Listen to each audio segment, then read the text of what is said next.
Welcome to another episode of The Brand Called You, a podcast and podcast show that brings you lessons, knowledge, experience, and wisdom from thousands of successful individuals from around the world.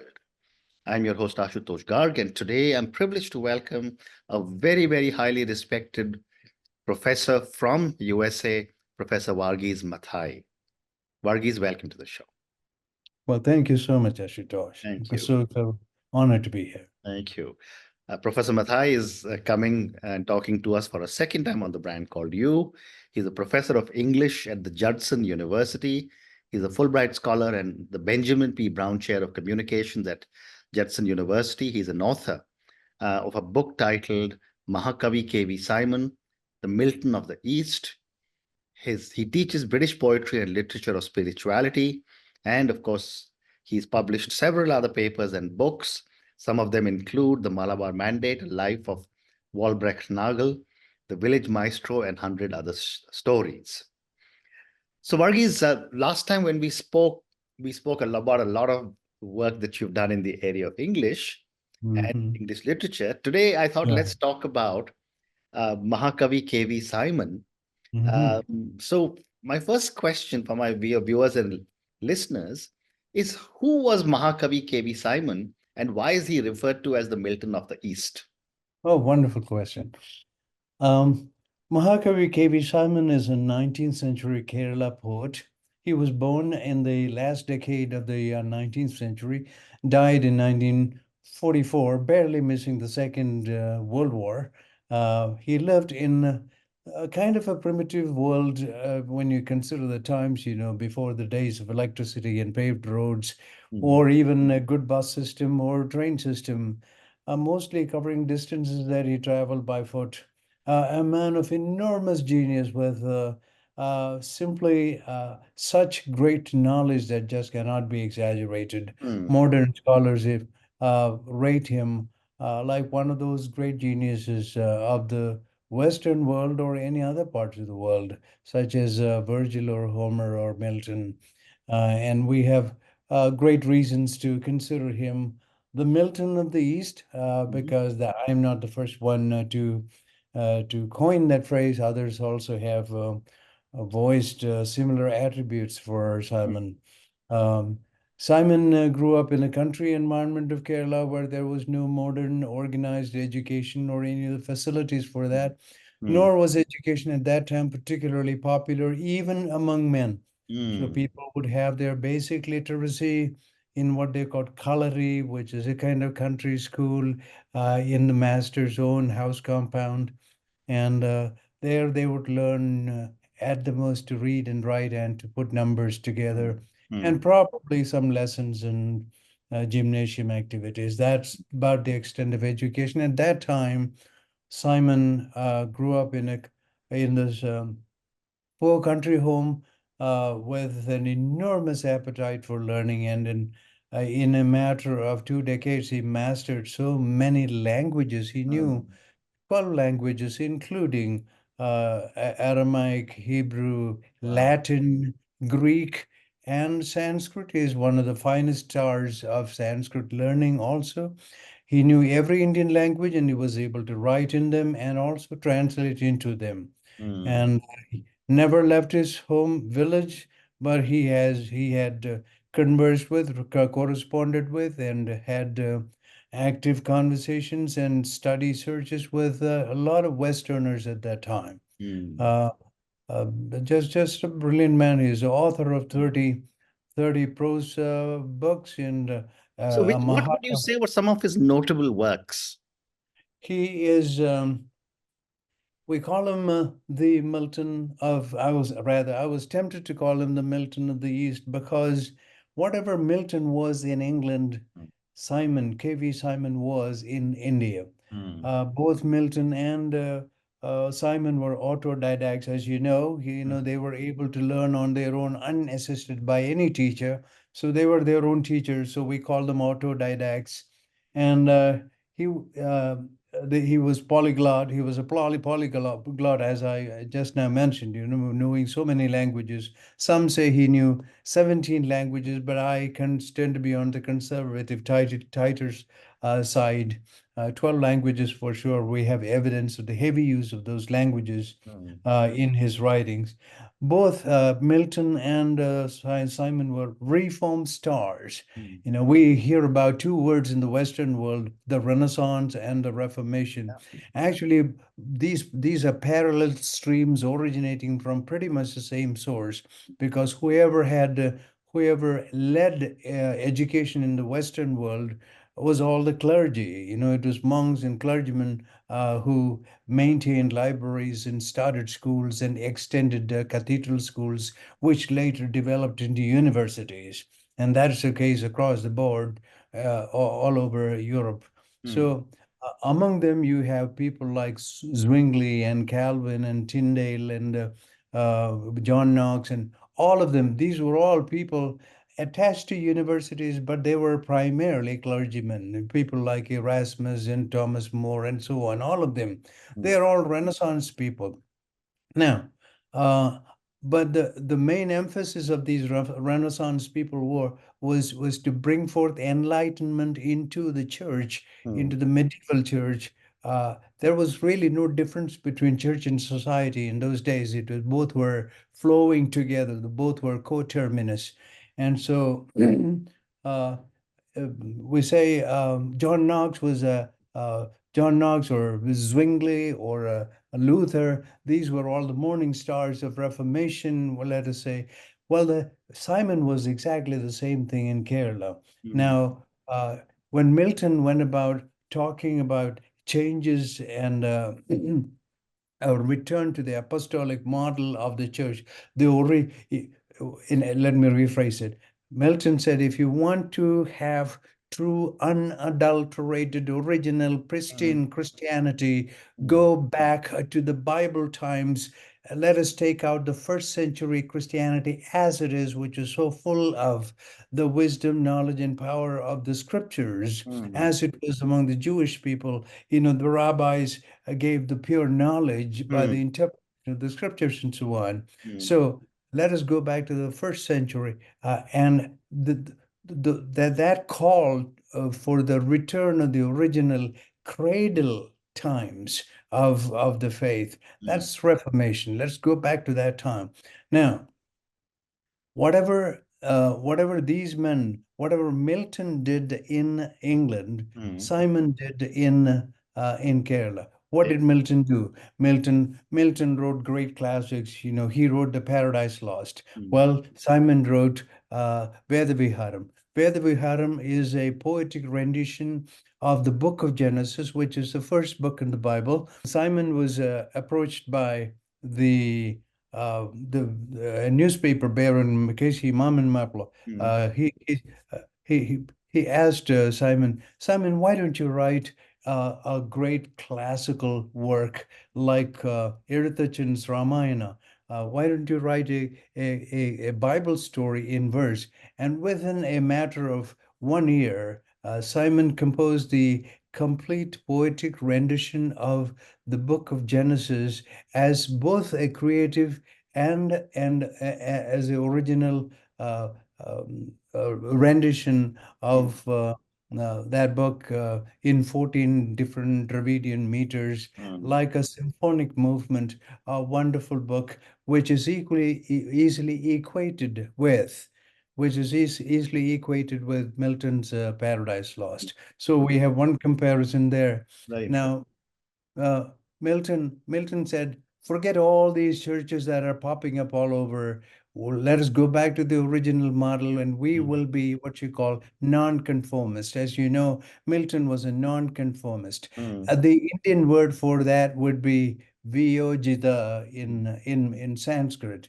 And uh, Simon was not really being a copycat to anyone. He was far too original for that. But he created a phrase. So when people asked him, Simon, what do you want us to be? Or what are you trying to model for us? He said, we are independent thinkers. We are Viyojitas. You know, we are nonconformists. We are not trying to fit the mold as some people want. Now, both were prophetic poets, both were tractarians. Milton wrote big tracts. When we think about tracts, we think of little pamphlets. That was not the case. Some Milton's pamphlets were pamphlets on a Reformation, pamphlet on divorce, a pamphlet on you know, what you call episcopal authority, and so these are all books that run full-length book lengths, the like 200 pages or so. Mm. And Simon wrote similar books, many prose treatises, Mm. most of them of the apologetic character, uh, uh, just defending the power of reason, the need for knowledge, the call for reading, a lot of topics, one after another. Now, I also and want to talk to you a little more about some of the other things in Simon's life. mhm, My next question to you is, how did the socio-political context mhm. of his time influence Simon's work? If you read the time of his life, sometimes I would imagine myself being alive in Simon's time. I Mm. would not want to live in a time period like that where you have absolutely no conveniences of life at all. Mm. I mean, people were wearing, I mean, men would not wear a shirt. They would have the dhoti, and probably they'll have Yeah. a shoulder cloth, but that was the extent of it. And you could go to a court or even go meet a king. Mm. The king himself didn't wear a shirt. And you just didn't have much of any provisions or social conveniences, none of those. But Mm. the times were so very challenging. And so Simon felt the need to educate people. Mm. And so he turned his home into a Gurukula. And Mm. there were so many people living in his home. He then started a Sahitya Darshini Samiti, which was a kind of independent, what we today have is the Indira Gandhi Open University Mm. system, where people would come and learn, and he would be the lead teacher. And will be so many other teachers that he had recruited, Mm. and these people would provide education to the whole village. And Mm. it was all done, on a completely humanitarian basis. Mm. There was no charge for anything. Even he was not a man of any great means. His only means of living was 10 rupees that he would get as a teacher from a school. Mm. And he even resigned that position when he was 31 years old. Mhm. So uh, essentially, it was a, it was simply 100% a sort of ascetic kind of pursuit of knowledge. Anywhere he turned, he was moving around like a school. His disciples were all around him, Mm. and he was teaching them not just one subject. He was good in music. He was good in literature. He was great in philosophy. He was just marvelous in linguistics, Mm. various languages, all of these. So if we had 100 Simons in India at that time, Indian society would have been so radically Mm. educated Yeah. to become so daringly nonconformist Mm. and bold enough to ask questions and take up scientific experiments, and give a call for the ascent into a greater reach of life. Mm. Uh, Very well so. said. Very well Mhm. said. And my next question is that, when poets of his stature or writers Mhm. of his stature are there in society, they Mhm. also have a big impact on the cultural landscape. Mhm. And I'd love to get your perspective on what impact did Mahakavi Simon have on the cultural landscape uh, Wonderful. in Yeah. Kerala and the rest of the country. Well, I can give you some quick glimpses. Yeah. Now, Simon was a man of peace. He was a great pacifist. Hmm. Nobody asked him to be a pacifist. He Yeah. did not like war. Hmm. He did not like to see people getting divided and getting into skirmishes over this or that. Hmm. And so, um, there were, sectarian difficulties in India at that time, even as Hmm. we have them today. and so there was a big ruckus between Hindu community and the Christian community, and they just did not know how to resolve that. And Christians, of course, had their powerful bishops and some learned people at the top and so on, but they were not able to bring about yeah, an effective uh, uh, environment of peaceful living. And so they came to Simon, and Simon said, all right, this is not to be settled by the use of physical force or confrontation or mockery and satire and so on. What we need to do is let us use this occasion also to learn. And so Simon called the Hindu leader who was actually uh, you know, representing the interests of the larger Hindu population. Christian population was not that large.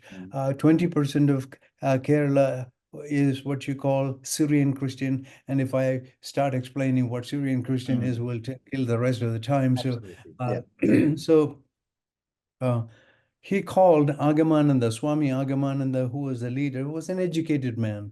Simon said, Swami, instead of allowing the people to confront each other and take the law into their hands, and let us talk first as leader to leader. And so Simon was requested to be a leader. He was not the leader. He didn't want to be. And so he started a series of uh, dialogues which developed into debates, and these debates became such common popular events of the town that the entire towns and nearby villages would all come together to hear these two great men reason with each other, engaging in debates. And these debates gradually uh, neutralized the vitriol that existed between these two communities. And so Wonderful. there are several books, by the way. Yeah.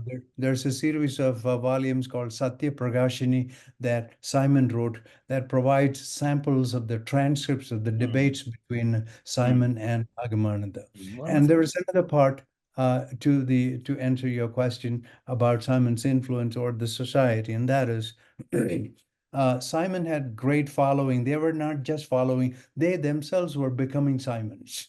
So uh, there was a close group called the 12. Those were prominent people who themselves were able to do the things by the training that Simon gave them, say, such as writing poetry, engaging in oratory, and publishing.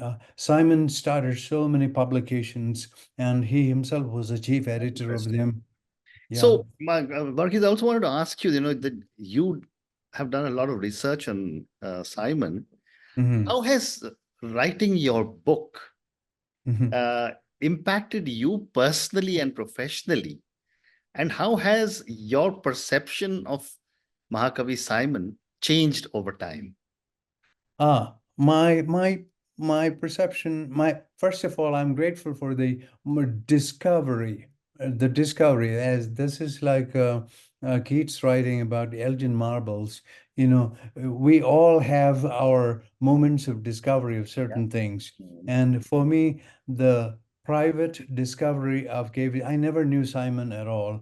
As I searched through the literature of Travancore, I came across Simon, and I realized that Simon is uh, hidden away in some kind of a stellar corner, Mm, uh, just casually mentioned, and I wanted to see what he did and wrote. I first started with his the hymns that he wrote. These, he wrote many. His poetry is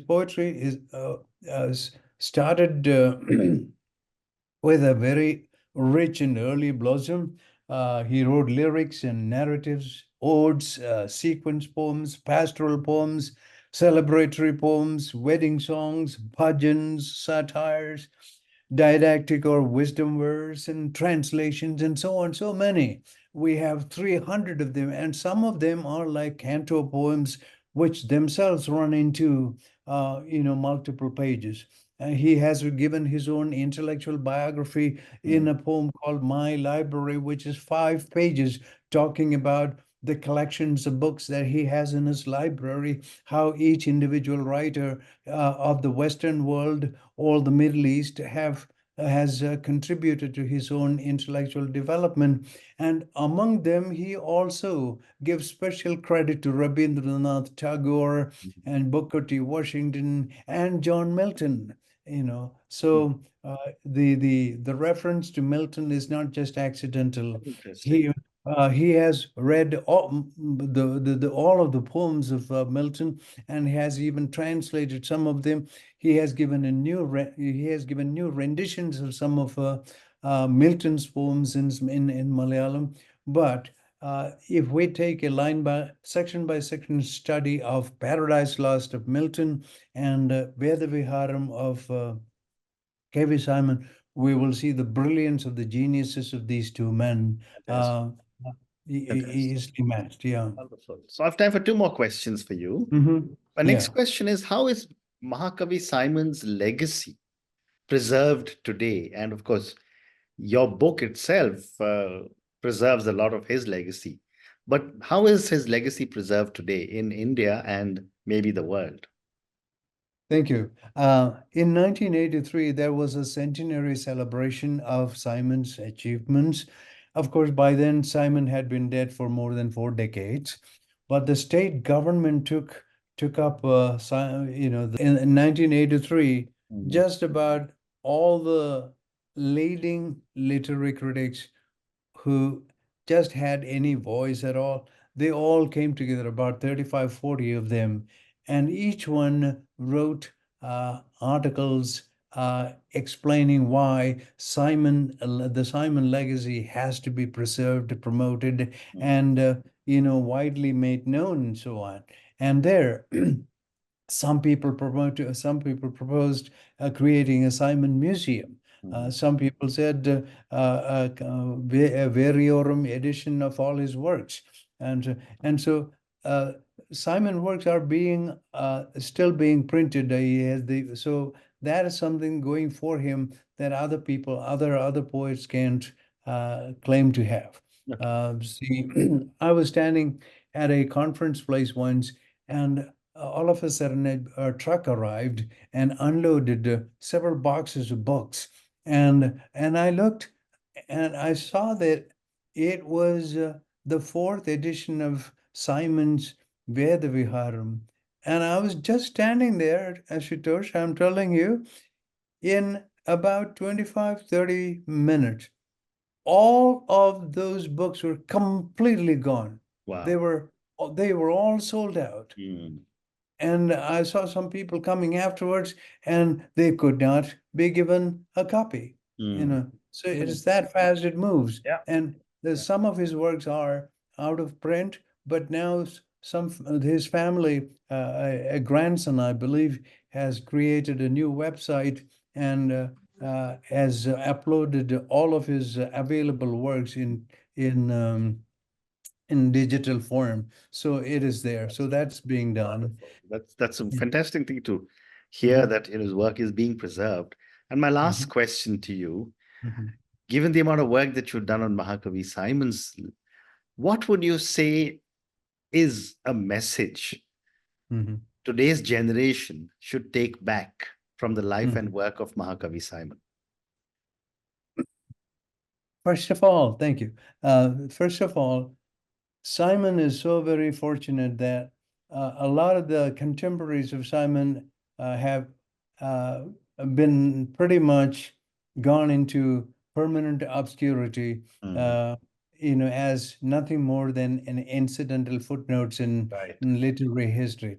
But Simon has a following of, without any exaggeration, tens of thousands of people all over Kerala and beyond. Even in the diaspora generation, Simon name is widely respected, but people need to know more about him. Mm. However, there is a they may know just a few songs of Simon. By the way, if you look at a hymnal of Kerala without any denominational barriers, you will see that 80% of the great hymn collections belong to Simon, and they are found printed in all kinds of anthologies that in itself establishes his permanence. And Absolutely. if you go on YouTube, you can easily find all of his songs are very musical. You know, they are written according to the Carnatic science of music. So if you open his hymnal, you'll find the Prabhata Kirtana, which will be the morning hymns. He's not copying from anywhere. He brought, nobody else had written kirtanas before, Mm, the Christian kirtanas in native meters and native ragas and so mm, on. mm, So you would find him writing in the Gandhara raga, Sainthavi, Gujari, Wangala, Pupala.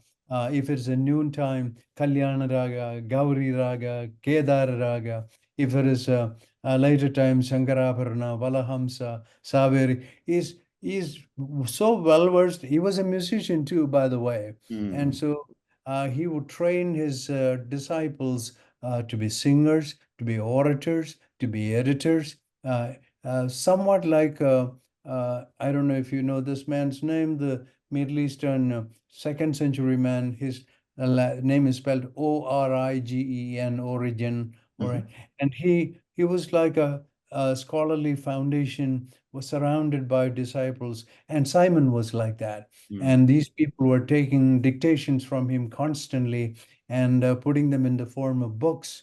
And on an average, every 2, 3 weeks, a new book would be produced. And then, with the limited conveniences of printing and publishing in those days, these guys were actually taking transcripts from Simon, dictations from Simon. Simon had this marvelous ability to dictate a text, uh, four different texts to four different people at the same time and still carry on a conversation. That was the kind of mind that he Yeah, had. yeah, Just an wonderful, absolute genius. And the wonderful, people whom he trained in this manner were called sons of Simon. You fantastic, know, fantastic. Simon didn't have a biological Yeah, son, so these were his sons. wonderful. And yeah, Varghese, we've run out of time, so I yes, just want to say yeah, thank you I'm so much getting for warmed up. speaking to me.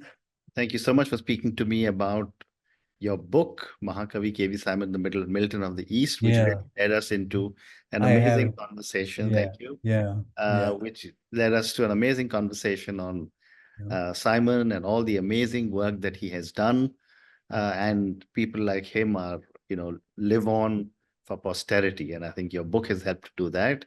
And all the other work that's going on in and around the world will preserve Simon's legacy forever. Thank you for speaking to me and good luck to you. Thank you, Ashutosh. So kind of you to do this. Thank you for listening to the Brand Called You videocast and podcast, a platform that brings you knowledge, experience, and wisdom of hundreds of successful individuals from around the world. Do visit our website www.tbcy.in to watch and listen to the stories of many more individuals. You can also follow us on YouTube, Facebook, Instagram, and Twitter. Just search for the brand called You.